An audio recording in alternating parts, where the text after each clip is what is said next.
Welcome to the Gigging Success Podcast. And now, here's your host, Brad Lazarus. Hello and welcome to the Gigging Success Podcast, where you'll discover the tactics and strategies of some of the world's most successful cover bands that will help you fast-track your way to more of those better-paid gigs you deserve. On today's show, I am talking to Natasha Beckman, who manages an outfit called the Urban Soul Orchestra. Not strictly speaking a straight-up cover band in the sense that of the previous interviews that I've done, but nevertheless a really interesting act, which are doing some. She's done some great things over the last few years, building the brand up and really working in the high end of the events market. So I'll dig a little bit deeper and see what she's been up to and able to achieve the success she has. Also wanted to thank you for the feedback for on the iTunes reviews. We had a really nice one from someone on the 1st of April, actually. Thought-provoking on many levels. The concept of this podcast is an inspired idea, he says. Many of us hit the world of being in a cover band because we just want to play music. However, playing the music is only half of it. Sales and marketing are a huge part of running a band, which often goes uncredited. It's great to be able to listen to the tips and strategies of others to keep refining what we do further. Keep it up, Brad. So thank you very much there to James Sugster. Is the username there. And also had some great feedback from a guy called Matthias, who runs a cover band, and he actually said, I started listening to your podcast last night and I got out of bed in the middle of the night to follow up on a wedding gig inquiry I received last week. That for me is gold. I love that. That's exactly what these podcasts should inspire you to do. So before we get into the interview, just one last thing. Again, if you haven't downloaded the Cover Band Essentials Guide, you can do so at giggingsuccess.com/CBE. So with no more further ado, let's get straight into the interview.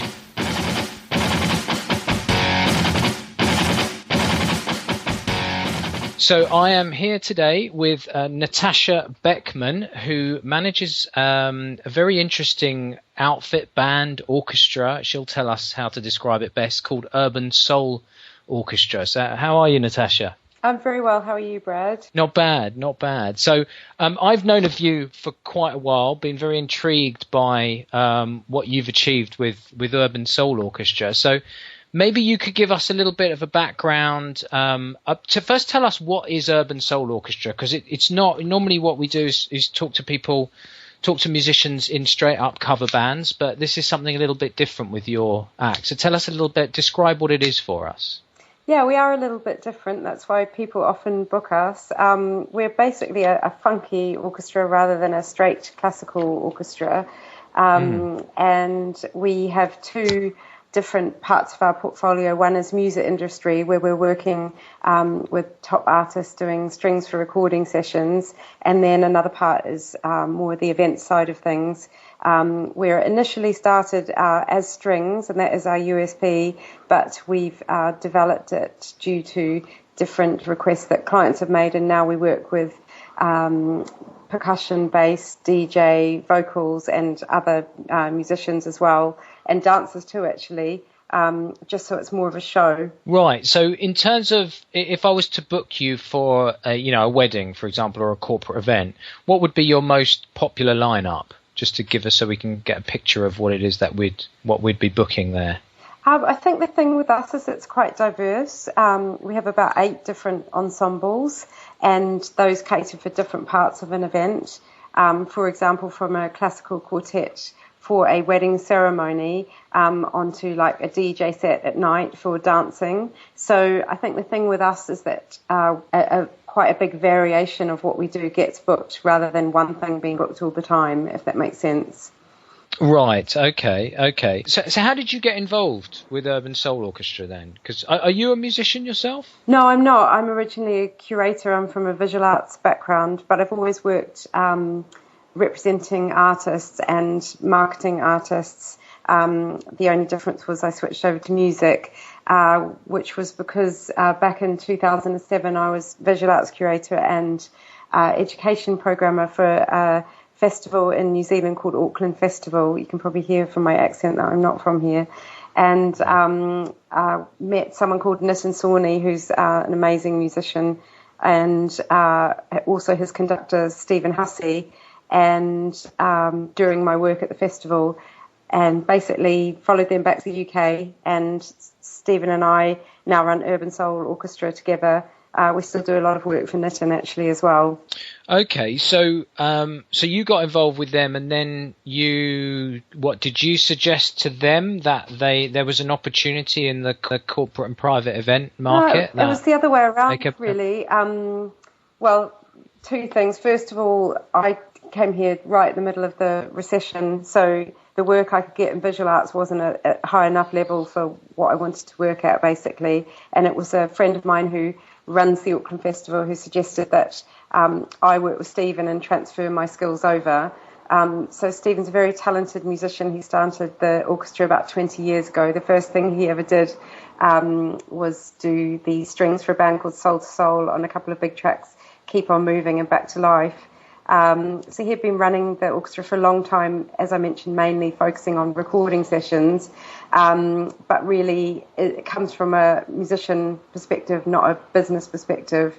So it was a friend who suggested that maybe together our skills would be complementary if I looked after more of the business side of things and he looked after the music side of things. And then in terms of events, they did one event. It's quite an interesting story, actually, but Oasis asked them to do the music for their album launch of What's the Story, Morning Glory, but instead of having the band perform it, they wanted a string quartet to perform it. So Stephen did that, and I think there were a few people that were at that event. I think Mariah Carey was one of them, who said, oh, why don't you come and do an event for me? And it kind of went from there. So it really, Urban Soul Orchestra's roots are in the music industry, and we've come out of that. So I think we work a little bit differently to a few other cover bands, maybe some work similarly, but we still do a lot of work within the music industry, a lot of recording sessions, and we've just been booked for a big music video. Actually, yesterday, there's a tune called Calling All Hearts by Jessie J and Robin Thicke, and the UK single was released, and we're the band in that video. If anyone wants to check it out, it's quite fun. Okay, so you're actually in the video for that, as well as is the orchestra playing on that track? Or no, Earth, Wind and Fire are playing, I have to say. Right. Okay, excellent. So when you started with the band, where did you start? How did you take what Stephen had and then mould that and put that into a corporate and private event market? Yeah, it's been quite a long process, to be honest, and we're still working on it. Still sort of moving from, a solo artist to making it more of a business. And, I think we still have things to do on that front. But, just trying to give it some structure. The musicians probably hate me, but I'll probably bring in some quite strict rules around what we do. For example, one of our USPs is that everyone really looks great, so we have to be quite strict on what people wear and that kind of thing. Just I think taking it more from a band perspective to a corporate perspective, and very much listening to our clients and seeing what they want and what their standards are. But then at the same time, I often feel like I operate as a sort of bridge between the musicians and the corporates, because they will always want the most out of the musicians for paying the least, whereas you also need to look after the musicians and make sure they're not paying too long and that kind of thing. So I guess it's similar to how I was working in the museum, when I used to bring in a lot of artists working in the museum, and then I'd have to work with the conservators to make sure that nothing was damaged, that kind of thing. So, I'm kind of the person in the middle, if that makes sense. So how do you find that balance? Because a lot of people listening to this podcast will obviously be kind of managing themselves, playing in the band themselves. So do you find that there's a bit of a conflict there? Because I'm obviously similar to you in the sense that I manage cover bands. I'm not a musician. So I know from my perspective it can be a difficult balance to keep the client happy while at the same time making sure that, you know, the musicians aren't taken for a ride in any respect, and there's, you know, sufficient value for them or for both parties. Do you find that a difficult mix? Yeah, I do find that difficult. I wonder why we're doing this, right, Brad, actually. But yeah, it is really difficult. I think the good thing of not being involved so closely is, for example, I don't really get involved with the politics, which is really nice. Like the politics of an orchestra, because I don't even understand them, you know, who sits where and which instrument's more important and all that. So we sort of forget about that, which I really like. But yeah, I do think it's hard. And sometimes I can give the musicians advice on what I think, maybe about how to market themselves, or, for example, you know, if it's a good thing for them to go on one of the big sort of talent shows on TV or not, and how that will benefit their career. And but I can't make the decision ultimately for them. It's sort of their decision in the end. So yeah, sometimes there are different perspectives at play, I think, and I think it's a bit of a balance. Do you find the same thing? That's an interesting. Well, I do. Yeah, I think the key to what you said there is it's so much easier to make a decision when you're not emotionally involved, and I find not being a musician, not being emotionally involved in the politics that come with bands, makes much clearer thinking for me. Which I find massively helps the decisions that I make ultimately, because the decisions are made with no baggage. So, but I'm interested to know, because I'm sure this is something which has come up in the minds of quite a few musicians and bands, depending on what areas of expertise and what niches they're in. But what would you say the kind of rule of thumb is with bands going on talent shows? I didn't think you were going to answer that question. I don't. What do you think it's a good thing? I mean, this wasn't necessarily in my notes to talk about, but I always think it's quite an interesting one, because on the one side it's kind of, you know, selling out, but on the other side it's massive exposure and it can provide a massive breakthrough for a lot of acts. Yeah, I mean, I think also you have to look at different talent shows and how they operate. So I'll probably look at Britain's Got Talent and X Factor in a little bit of a different place to The Voice. So looking at the first one, I mean, if you look at a group like Escala, that female string group, I think that they, you know, that what they can charge just went up overnight dramatically from doing that program, and they probably had a positive experience. As long as you're not in a position where you're going to be mocked at all, or that kind of thing, I think if you're pretty confident that you're going to be well represented, then I would say that's a good thing. But I think the tendency of those programs is, you know, there's also a nasty kind of side to it. I don't know if you've read that book by Ben Elton called Chart Throb, but it's quite brilliant, looking on the kind of you know, darker side of those talent shows. But in terms of The Voice, I do think that offers a more positive platform, because I've never seen any of that mockery at play. And I have two artists that have gone on The Voice and done really well. Last year, Sean Rumsey, he did really well. I think he got to the battle rounds, and then this year, Leo, who used to be on the streets, who's one of our vocalists, he got right through to the knockouts, actually. And I'm pretty sure from talking to him recently that in terms of the PR value, he felt that it had been a positive step in his career to do The Voice. Well, I think I mean, as much as anything, a lot of people see it almost kind of one dimension and think, oh, well, if you're on the show, that's the thing that's going to help you. But you can ride off the value of it for years to come. You know, you can package that up and use that as part of your marketing material. So people may never have seen you, but the fact that you were on The Voice 3.5, 4 years ago, you know, can be a massive value add in terms of being able to kind of charge a premium, or at least you'll win the booking over, you know, 3 other people on that prospect shortlist. Yeah, that's what I would have thought, yes.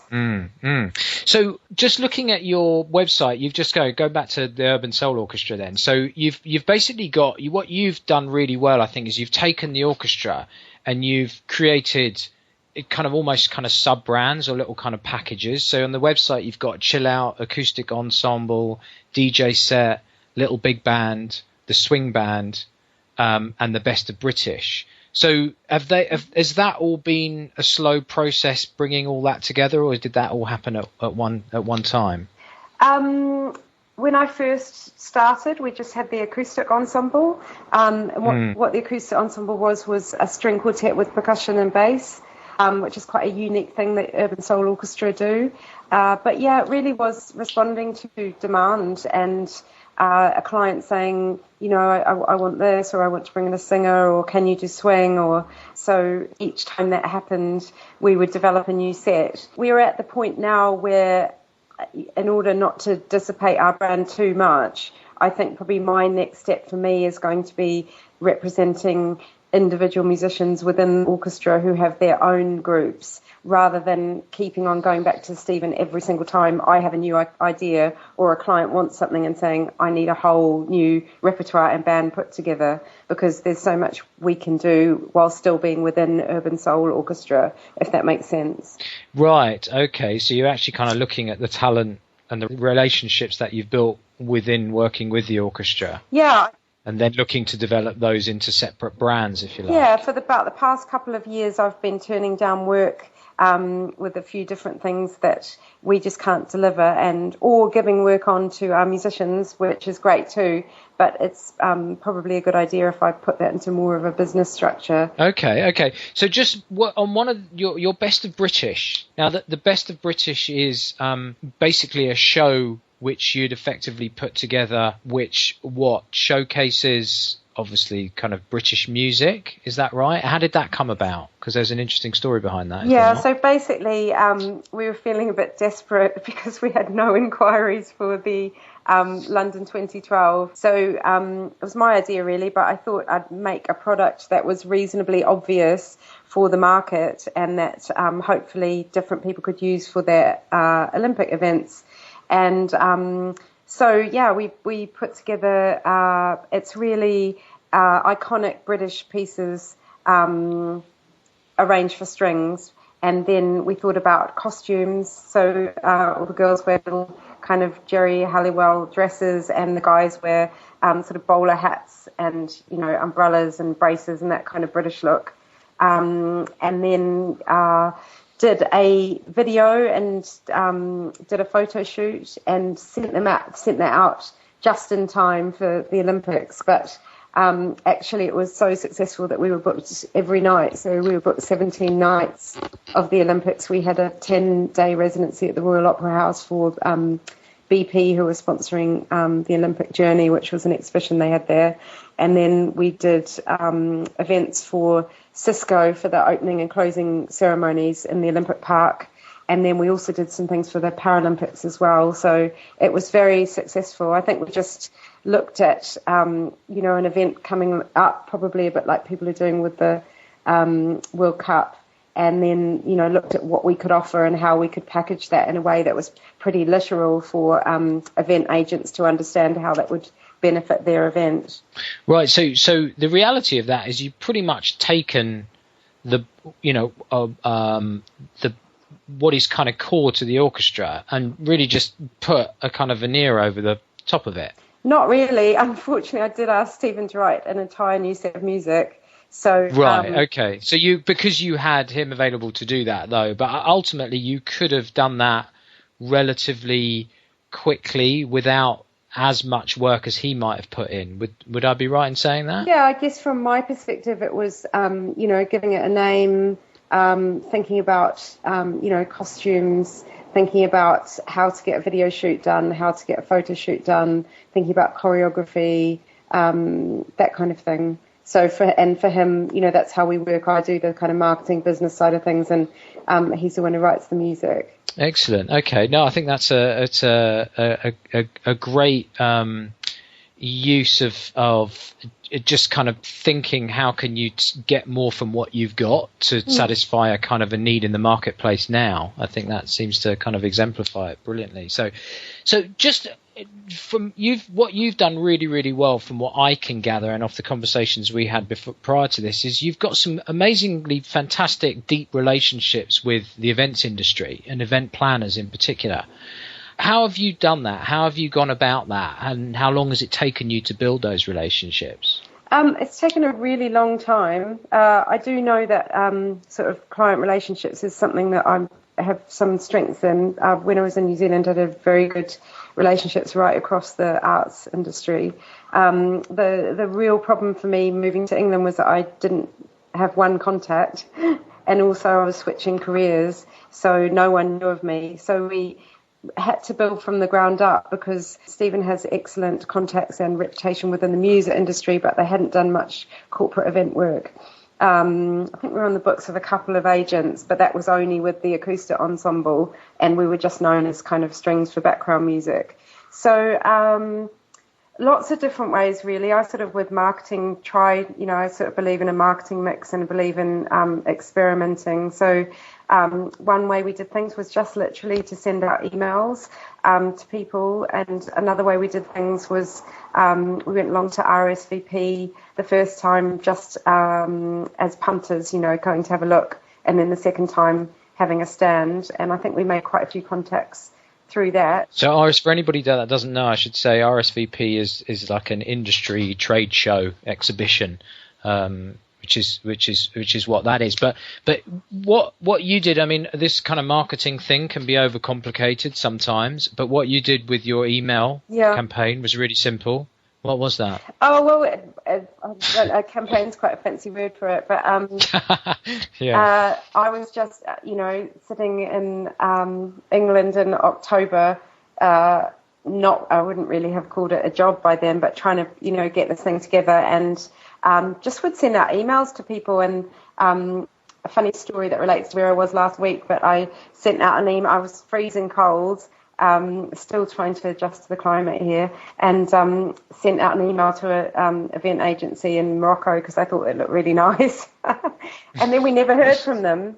And then about 2 years later, we actually got a call from Norway, a little bit different, and we started working with a Norwegian agent who turned out to be one of our best clients, and who's actually given us a lot of really excellent feedback and molded what we do.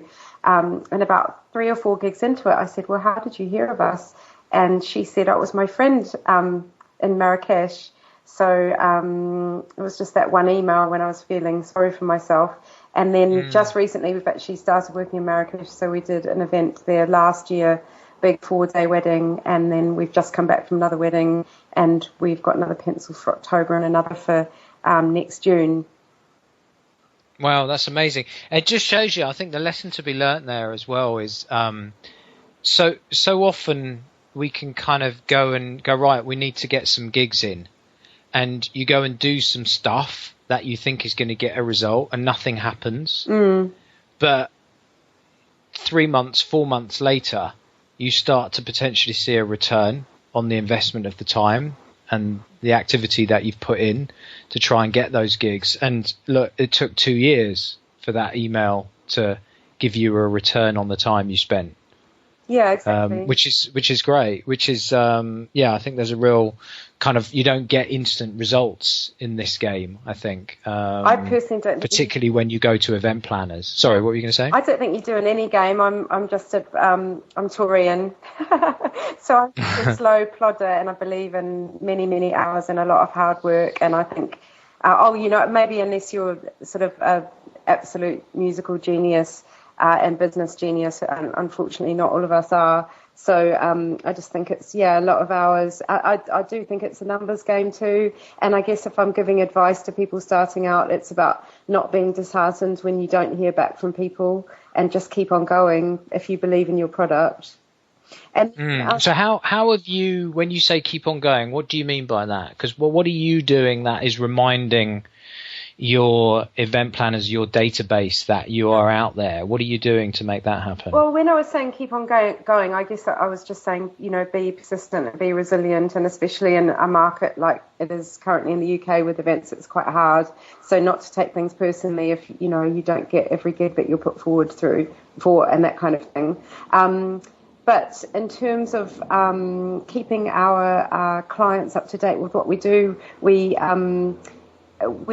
invest quite a lot in building a database, and then within that database we try to send out regular e-news, and we just keep people up to date with what we're doing. Maybe with the music industry it's our latest video release, or maybe with events clients it might be a show that we're doing, a showcase, and, with weddings, it might be, some recent overseas weddings that were quite interesting that we think they might like to have a look at.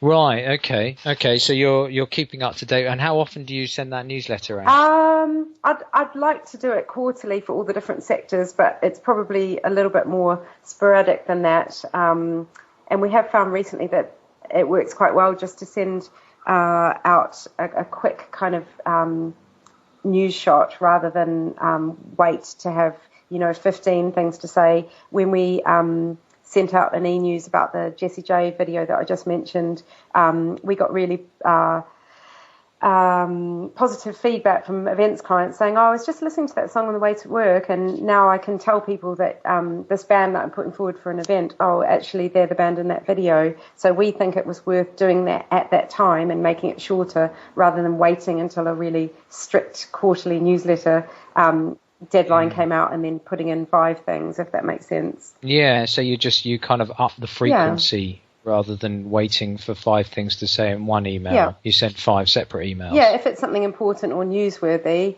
as long as you're not bombarding people, because I think then they'll start to unsubscribe. Right, okay, so that's good. So on the kind of wedding market then, because you do, what would you say your split between kind of, corporate events and private events are? Do you have an idea of that, or? I don't really. I want to know the answer to that, and it's something that I need to do is get a better understanding of the exact breakdown of all of our business and where it comes from.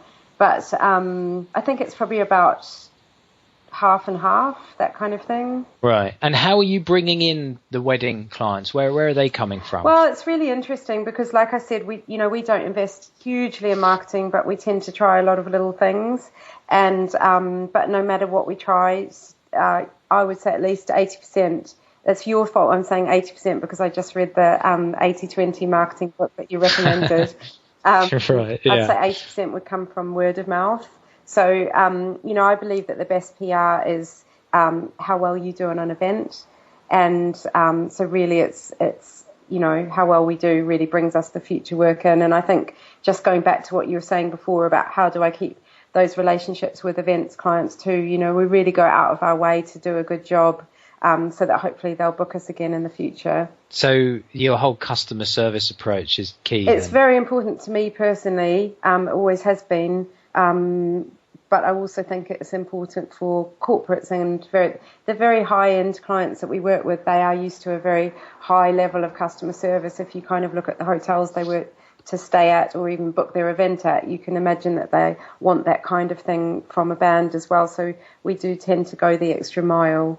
Right. So then you can almost justify your higher fees as well to a certain extent. Well, I think so. We, offer a lot of extra services, and we'll go and do have chats with them and do site visits and all those kind of things that take up a lot more time, but then that reassures them about the quality of work that we're offering them.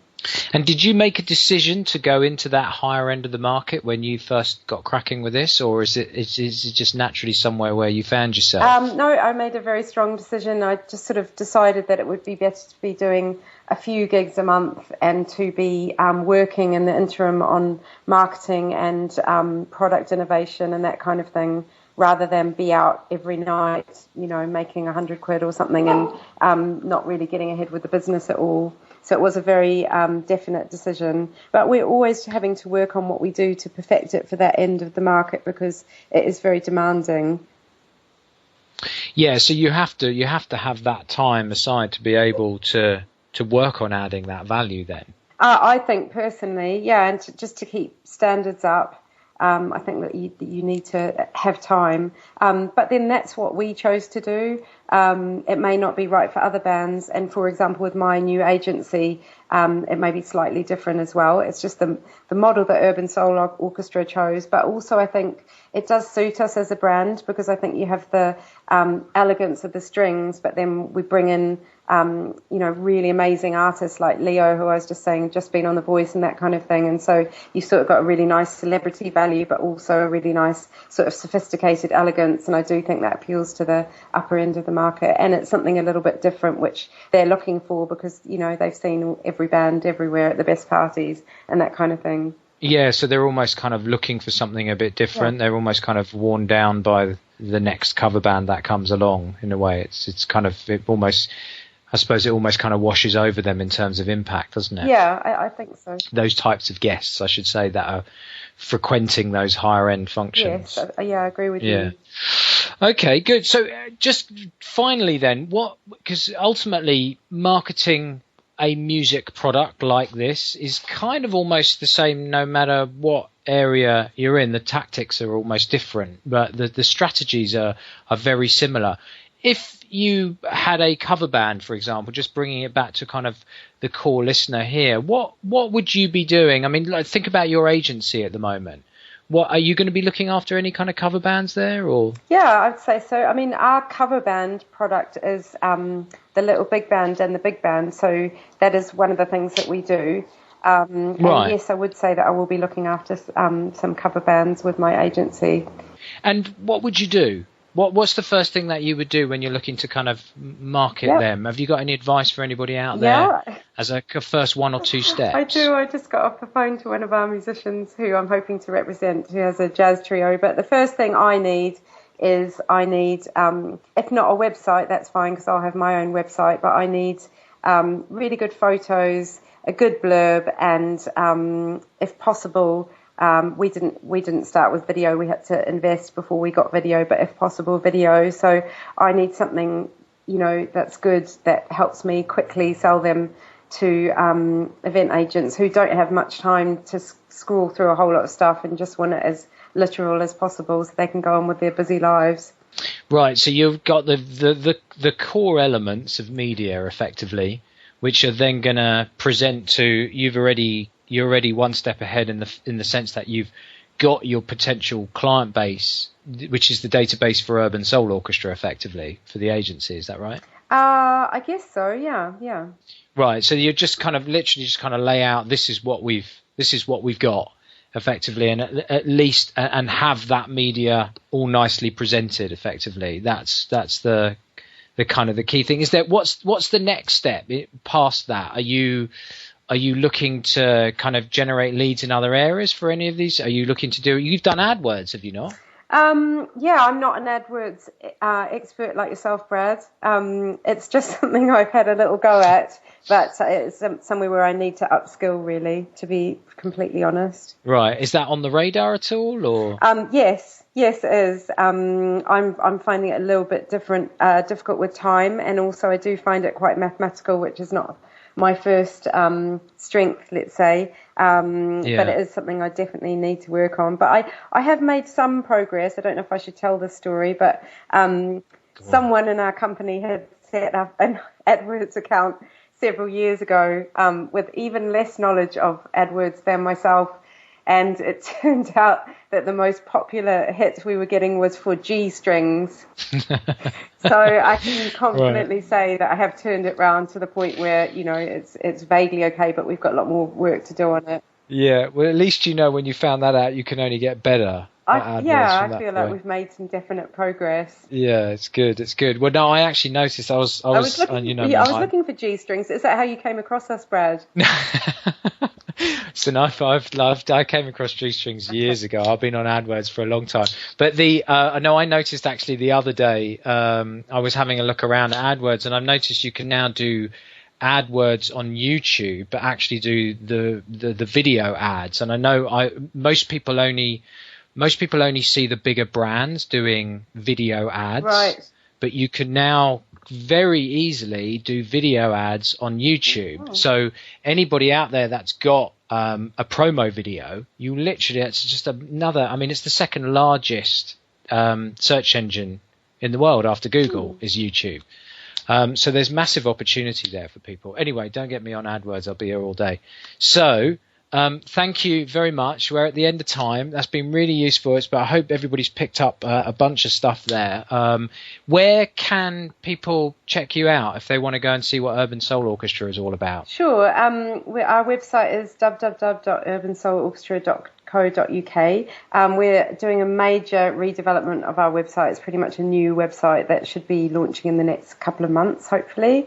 And then you can also check us out on YouTube. We've got a channel for our music industry work and a channel for our events work as well. Fantastic. Well, anyone can go and check that out and see what Urban Soul Orchestra and Natasha are up to. Natasha, thank you so much for your time, and hopefully we'll catch up in a few months and see how the relaunch and the agency's going as well. I'll be interested to know about that. Great. Thanks, Brad. All right. Talk to you soon.